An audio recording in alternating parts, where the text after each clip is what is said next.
Isinuro ng nagpakilalang dating miyembro ng Davao Death Squad na si Arturo Las Cañas si Vice President Sara Duterte bilang pasimuno ng kontrobersyal na Oplan Tokhang. Ayon kay Las Cañas, nagsimula pa raw ang plano noong alkalde pa ng Davao ang vice-presidente.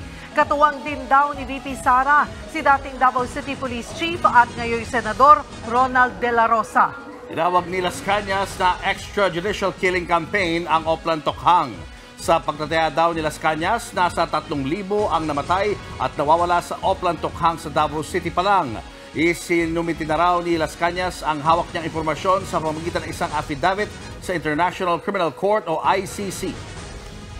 Hindi lang niya alam na yung ginagawa ng kanyang tatay na drug war, bogus drug war.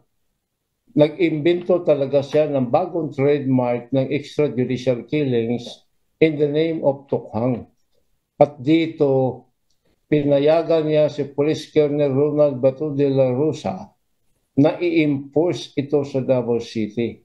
Ang dami pong namamatay dito, ang daming namimissing. Nag-imbestigar ba si Sara Duterte? Wala. Wala pang bagong payag si VP Sara pero nauna na niyang sinabing wala siyang kaugnayan sa umano'y Davao Death Squad. Ipinagtataka ng bise kung bakit bigla na lang lumutang ang testigo laban sa kanya ngayong vice-presidente na siya. Hindi niya raw kailangan ng Death Squad para sa mga bagay na kaya naman niyang gawin.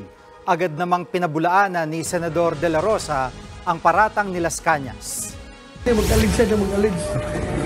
Basta malinis ang konsensya ko. Bahala siya sa buhay. Mga kapatid, Julius Babaw po. Iba na ang may alam at may pakialam sa panahon ngayon. Para sa frontline ng mga balita, mag-follow at mag-subscribe sa social media pages ng News 5.